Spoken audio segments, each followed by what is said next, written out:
Hello and welcome to another video. In this video, I'm going to show you how to recover a Facebook account if you think your account has been hacked. Before we get started, please make sure to subscribe to support the channel. It means a lot. Okay, if your Facebook account has been hacked, follow these steps. It's an easy process. I'll leave you the link of this site in the description, and we click on here. Place your email right here. Click on continue. If you see your account here, just click on it. This is my account. Okay. And click on recover. Click on recover again.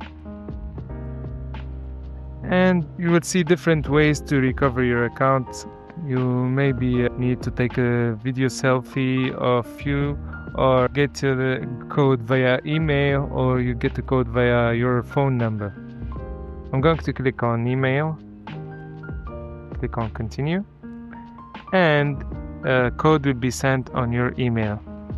You can check our email. I got the code, but in case you don't get the code, check your spams. Maybe the email was placed on spam. Okay, we get the code, we paste it right here. Click on continue and then write your new password. Click on confirm. We'll wait a few moments. And as you can see, your account is back. If this helped you, don't forget to like and subscribe to support the channel, and write a comment if you have other problems.